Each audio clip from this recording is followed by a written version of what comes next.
नमस्कार दोस्तों। हम हर रोज़ अखबारों में देश और दुनिया में हो रहे गुनाहों के बारे में पढ़ते हैं। ये गुनाह कई बार इतने संगीन होते हैं कि मन विचलित हो जाता है। हम ये भी जानते हैं कि ज़्यादातर मामलों में गुनाहगारों को कानून सज़ा भी दे देता है, लेकिन कानून भी उन महापापियों को कड़ी सज़ा देने में शायद नाकाम हो जाए जिन्होंने भगवान को भी नहीं छोड़ा हो।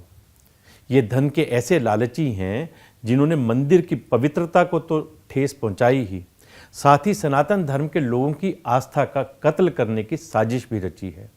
आंध्र प्रदेश में तिरुपति बालाजी मंदिर में इन पापियों ने भक्तों के विश्वास और सम्मान का सर्वनाश तक कर दिया।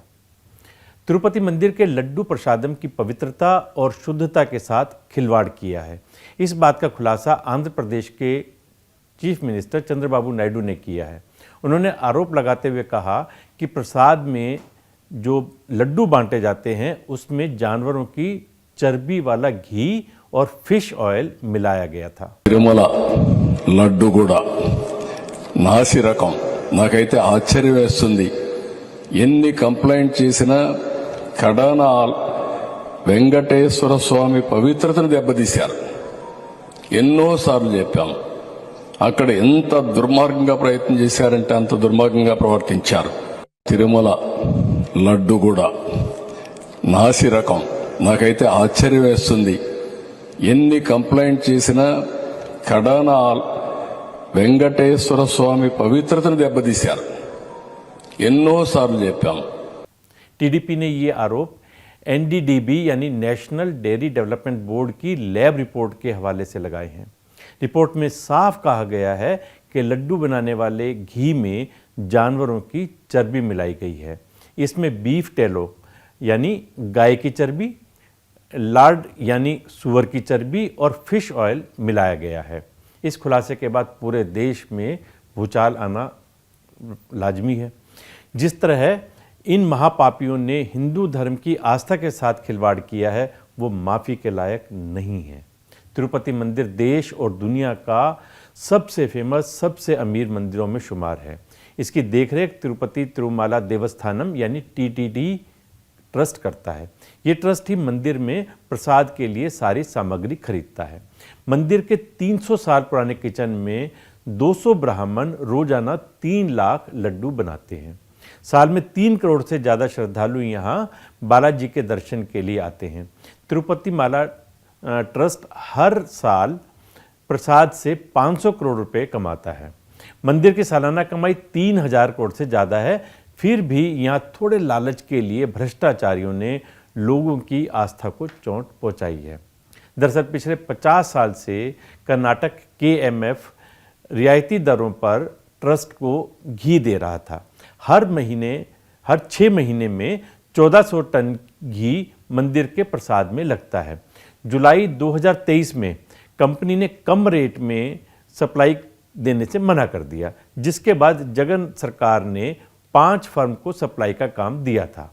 इसमें एक तमिलनाडु की एआर डेयरी फूड्स भी है। इसके प्रोडक्ट में इसी साल जुलाई में गड़बड़ी मिली थी। आमतौर पर शुद्ध देसी घी भी 1000 से 1200 रुपये प्रति किलो मिलता है, लेकिन वाईएसआर सरकार के काल में मंदिर ट्रस्ट ने एआर डेयरी फूड से भी 320 रुपये प्रति किलोग्राम के रेट से खरीदना शुरू कर दिया। इसका सीधा मतलब है कि इतने कम दाम में घटिया और मिलावटी घी से ही ठेका पूरा किया गया होगा। यानी बिना भ्रष्टाचार के इतनी बड़ी सप्लाई मुमकिन ही नहीं हो सकती। दोस्तों, हम सभी जानते हैं कि प्रसाद को ही परमेश्वर माना जाता है। इसका सीधा मतलब यही है कि प्रसाद के जरिए हम भगवान के साक्षात दर्शन करते हैं। धर्म ग्रंथों में भी कहा गया है कि प्रसाद भगवान की भक्ति को जगाकर परमात्मा की शक्ति का एहसास कराता है। प्रसाद से बड़ी और कोई कृपा नहीं होती। इसलिए हम जब भी मंदिर में जाते हैं तो प्रसाद ग्रहण जरूर करते हैं, क्योंकि यही भगवान का भोग होता है।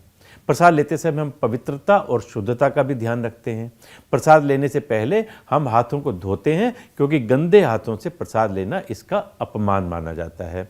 लेकिन सोचिए ज़रा, यहाँ तो प्रसाद में जहर घोला जा रहा था। उसकी पवित्रता को पूरी तरह नष्ट कर दिया था। इस खुलासे के बाद पूरे देश भर में काफ़ी नाराज़गी है। हर कोई सोच रहा है कि अरबों खरबों रुपया का चढ़ावा आने के बावजूद भी मंदिर ट्रस्ट ने इतना सस्ता घी क्यों खरीदा? ऐसी क्या वजह थी? मंदिर ट्रस्ट या वाईएसआर सरकार आखिर किसे लाभ पहुंचाना चाहती थी? कुछ ऐसे ही सवाल सभी लोगों के जहन में इस वक्त घूम रहे होंगे, क्योंकि आंध्र प्रदेश के मुख्यमंत्री ने प्रसाद में मिलावट के आरोप लगाए थे कि पिछली सरकार में तिरुपति मंदिर के प्रसाद में मिलावट की गई थी, लेकिन अब उन आरोपों पर विराम लग गया है, क्योंकि फिलहाल सभी 5 फर्मों से घी की सप्लाई बंद कर दी गई है और सभी को ब्लैक लिस्ट कर दिया गया है। आज ही मैंने चंद्रबाबू नायडू जी से, जैसे ये असल में ये खबर डिजिटल मीडिया के माध्यम से आई है और कुछ जगह पर रिपोर्ट हुआ है, तो जैसे ही ये खबर मुझे मिली मैंने चंद्रबाबू नायडू जी से बात की, उनसे मैंने डिटेल उसकी ली है और मैंने उनको कहा है कि आप तुरंत एक जो आपके पास अवेलेबल रिपोर्ट है वो उस रिपोर्ट को मैं एग्जामिन भी करूंगा, स्टेट रेगुलेटर से भी बातचीत करूंगा, उनका क्या कहना है उसको भी जानूंगा। उस जो रिपोर्ट है जिस सोर्स से आई है उस रिपोर्ट को पूरी तहकीकात करके उसके सारे पहलुओं को ध्यान में रख करके suitable action will be taken accordingly. जो भी कानून के दायरे में और जो भी हमारी नियमावली food safety standards authority of India के तहत आती है उसके तहत हम इस पर कार्रवाई करेंगे। लेकिन सवाल तो हम और आप जरूर उठाएंगे ही कि आखिर ईश्वर का मंदिर, ईश्वर का घर भी मिलावट से दूर नहीं रह पाया। कुछ लोग हैं जो हिंदुओं की आस्था के साथ बार बार खिलवाड़ कर रहे हैं, लेकिन सवाल आखिर क्यों देश भर में बार बार हिंदुओं की ही आस्था पर, उसी पर क्यों चोट पहुंचाई जा रही है? कभी हिंदुओं की शोभा यात्रा पर पत्थरबाजी, तो कभी विसर्जन मेले में विवाद, कभी माँ दुर्गा के पंडाल की ऊंचाई को लेकर विवाद, तो कभी फिल्मों के माध्यम से हमारी देवी देवताओं का अपमान। हिंदुओं को टारगेट आखिर कौन कर रहा है और क्यों कर रहा है? क्या ये कोई खास साजिश है या फिर कुछ और? ये सवाल हर किसी के मन में है। आप अपनी राय कमेंट बॉक्स में हमारे साथ साझा कर सकते हैं। नमस्कार।